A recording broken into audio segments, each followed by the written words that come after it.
Hello दोस्तों, स्वागत है आपका मेरे चैनल नॉलेज गेन पे। तो गाइज, आज जो वीडियो है वो है सीनियर सिटीजन्स के बेनिफिट्स के बारे में। सीनियर सिटीजन हमारे देश का एक हिस्सा है जिन्होंने पूरी जिंदगी देश के लिए काम किया, कंट्रीब्यूट किया। तो इनकम टैक्स डिपार्टमेंट हो या गवर्नमेंट ऑफ इंडिया हो, वो भी पीछे नहीं रहती है। 27 ऐसे इंपॉर्टेंट बेनिफिट्स है जो मैं आपको बताने जा रही हूँ, वो हम डिस्कस करने वाले हैं जो सिर्फ सीनियर सिटीजन्स को मिलते हैं। इसके अलावा कुछ ऐसे बेनिफिट्स भी है जो सीनियर सिटीजन और नॉन सीनियर सिटीजन को काफी लोगों को मिलते हैं। मैं सबसे पहले सभी सीनियर सिटीजन भाइयों को, बहन को, जो भी हमारे प्रेरणा के सोर्स है, जिनको देखकर हमें मोटिवेशन मिलता है, आपने इतना डिफिकल्ट टाइम निकाला है। आज का जो जमाना है वो टेक्नोलॉजी वाला है, तो बहुत सारी अब क्या हो गई है, फैसिलिटीज आ गई है, टेक्नोलॉजी आ गई है। लेकिन उस समय में जब आप लोगों ने संघर्ष किया तो काबिल तारीफ है। तो हम देर ना करते हुए वीडियो को स्टार्ट करते हैं।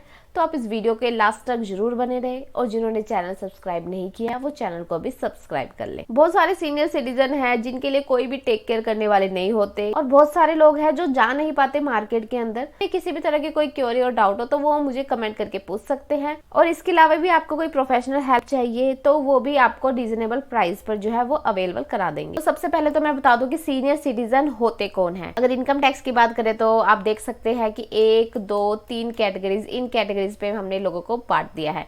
तो जो सबसे पहले कैटेगरी है वो है नॉर्मल टैक्स पेयर्स की। ऐसे पर्सन जिनकी एज 60 साल से कम है वो होते हैं नॉर्मल पर्सन, और जिनकी एज 60 साल से ज्यादा है लेकिन 80 ईयर से कम है तो वो होते हैं सीनियर सिटीजन। हालांकि 60 साल से ज्यादा वाले व्यक्ति सारे के सारे सीनियर सिटीजन, लेकिन मैं इनकम टैक्स के अंदर ये बात करूंगी। 60 से 80 साल वाला सीनियर सिटीजन है, और जिस पर्सन की एज 80 साल से भी ज्यादा चली जाती है वो होते हैं सुपर सीनियर सिटीजन्स। उसके बाद हम बात करेंगे स्पेसिफाइड सीनियर सिटीजन्स। इसमें क्या है, जिनकी एज 75 ईयर्स से भी ज्यादा है, उन लोगों के लिए भी एक न्यू कैटेगरी बना दी थी, सेक्शन 194P, जिसके बारे में हम आगे डिस्कस करेंगे कि उनके लिए ITR भरनी जरूरी है कि नहीं है। तो टैक्स रिजीम तो आपको पता ही होगा। अगर आपकी इनकम हो रही है तो आपको टैक्स देना पड़ता है, और 5 तरह की इनकम होती है। सैलरी की इनकम, पेंशन की इनकम, आप लोगों को वैसे सैलरी नहीं आ रही होगी तो आपको लोगों को पेंशन आ रही होगी। और उसके बाद अगर आपका हाउस प्रॉपर्टी है तो आपका मकान का किराया आ रहा होगा, और अगर आप कोई बिजनेस कर रहे हो तो आपको PGBP आ रहा होगा। और इसके अलावा कैपिटल गेन, अगर आपने शेयर मार्केट में काम किया है या कोई प्रॉपर्टी बेची है तो वो आ जाएगा। और इसके अलावा कोई अदर्स इनकम आती है तो वो अदर सोर्सेज के अंदर आ जाएगी। तो फाइनेंशियल ईयर 2024-25 और असेसमेंट ईयर 2025-26। जैसे कि आप लोगों को पता होगा कि अभी जो चल रहा है फाइनेंशियल ईयर 2024-25 चल रहा है, और उसका असेसमेंट ईयर है 25-26। तो ये वाला साल चल रहा है, तो इस वाले साल को हम फाइनेंशियल ईयर 2024-25 बोलेंगे और असेसमेंट ईयर 25-26 बोलेंगे। तो अगर आप न्यू टैक्स रिजीम में आते हो तो अगर आपकी इनकम 3 लाख है तो आपको कोई भी टैक्स नहीं देना,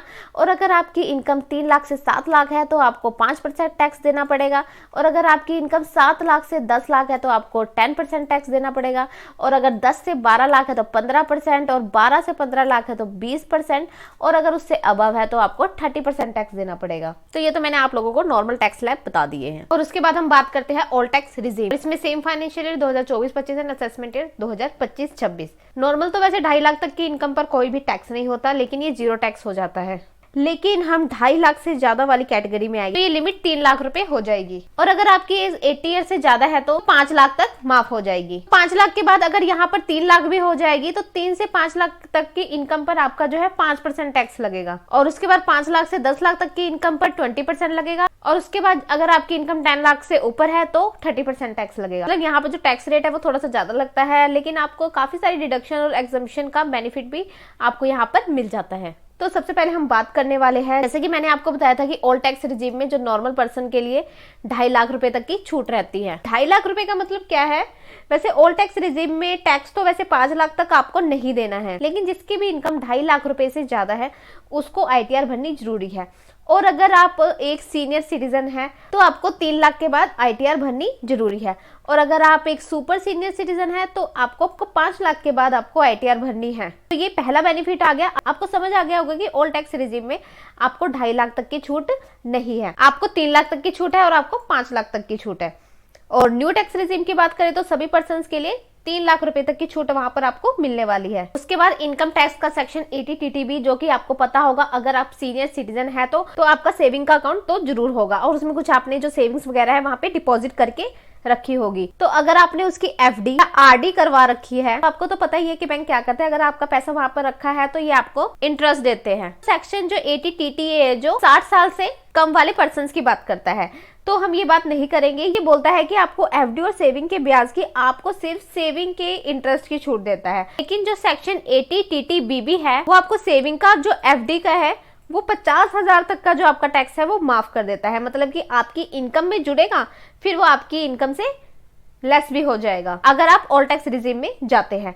और वहीं अगर आप सीनियर सिटीजन नहीं हैं, आपको सिर्फ 10,000 तक की छूट मिलती है, वो भी सिर्फ आपको मिलती है सेविंग में। लेकिन सीनियर सिटीजन को सेविंग प्लस एफडी में मिलती है और 10 की जगह उन लोगों को 50,000 की छूट मिलती है। मतलब इतनी वो इनकम से कम हो जाएगी और इतने रुपए का आपको टैक्स नहीं देना है। अब हम बात करते हैं कि आईटीआर किस केसेस में रिक्वायर्ड नहीं है। जैसे कि मैंने आपको 3 एज बताई थी, 60 ईयर्स, 80 ईयर्स एंड 75 ईयर्स। तो मैंने आपको ये 3 एज बताई थी। तो अगर आपकी एज 75 ईयर्स या उससे ज्यादा है तो आप एक स्पेसिफाइड सीनियर सिटीजन की कैटेगरी में आते हैं। और जो सेक्शन 194 ये बोलता है कि अगर आपके बैंक के अंदर एक ही अकाउंट है, चाहे वो बैंक हो या फिर पोस्ट ऑफिस हो, तो इस बैंक अकाउंट के अंदर आपकी जो पेंशन है वो आ रही है और आपने एफडी का ब्याज, आरडी का ब्याज, सेविंग का ब्याज आया है और वो भी यहाँ पर आ रहा है, तो आपको क्या करना है, आपको एक डिक्लेरेशन उस बैंक के पोस्ट ऑफिस को देना है कि मेरा एक ही बैंक है और जो मेरी है वो 2 ही तरह की इनकम आ रही है, एक तो पेंशन की और एक दूसरी इंटरेस्ट की।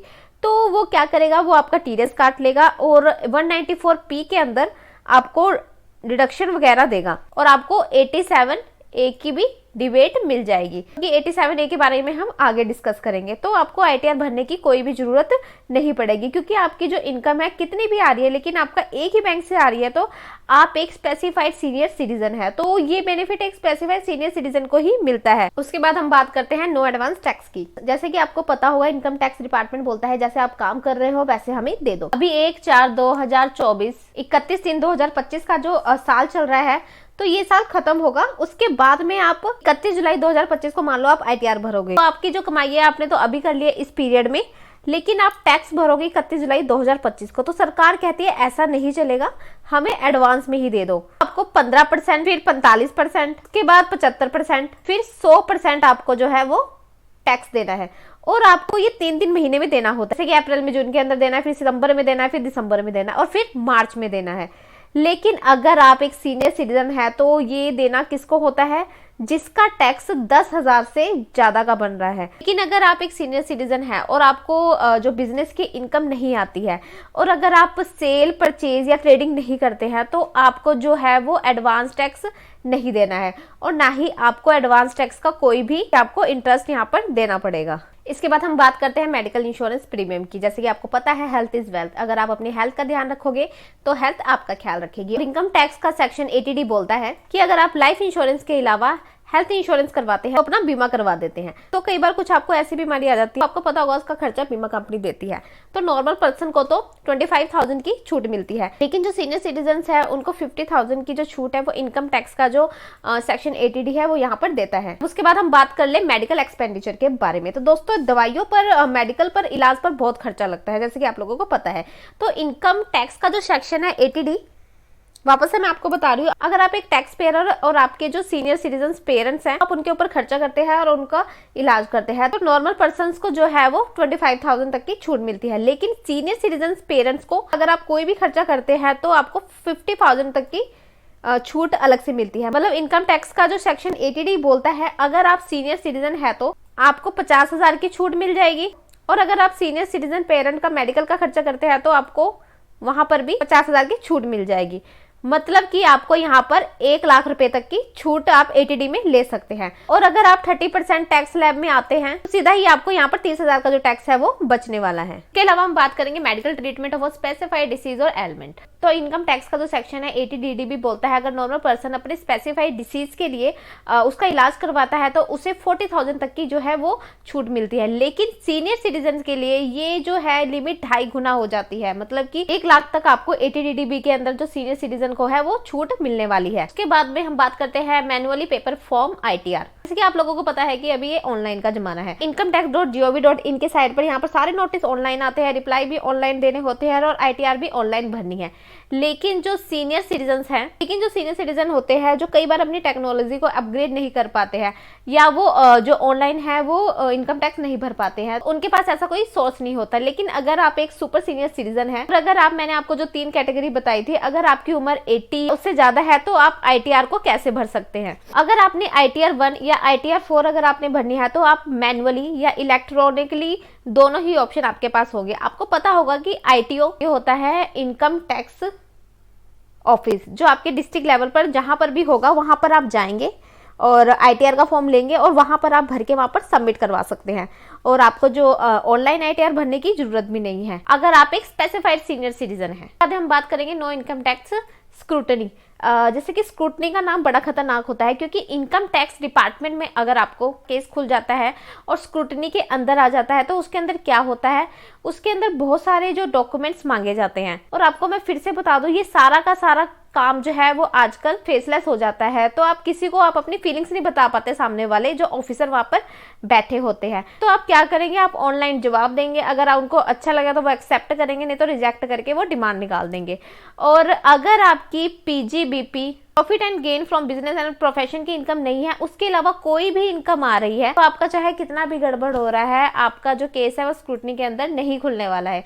लेकिन बिजनेस की इनकम आपको नहीं होनी चाहिए। इसके अलावा हम बात करते हैं higher exemption limit for family pension. आपको पता होगा कि बजट 2024 में इंक्रीजमेंट की गई थी कि अगर आप एक सीनियर सिटीजन है और मान लीजिए जो आपके हस्बैंड है वो एक्सपायर हो गया, तो उनकी जो वाइफ है वो सीनियर सिटीजन है, तो उनको अगर कोई पैसा मिल रहा है तो यहाँ पर उनको जो है वो एग्जम्पशन मिलती है। जितना भी पैसा मिल रहा है वो इनकम फ्रॉम अदर सोर्सेज में जुड़ जाता है। आपको ये भी पता होगा कि इसके अंदर जो सैलरी है वो आपकी नहीं है, और क्योंकि वो आपके हस्बैंड की थी या आपकी वाइफ की थी जो कि आपको मिल रही थी। तो इनकम फ्रॉम अदर सोर्सेज में पहले 15,000 तक की छूट मिलती थी, लेकिन अब ये 25,000 तक की आपको जो है वो छूट मिलती है। हालांकि ये छूट अगर आप नॉन सीनियर सिटीजन है फिर भी आपको मिल जाएगी, लेकिन फैमिली पेंशन के भी आपको 25,000 तक की ही छूट मिल जाने वाली है।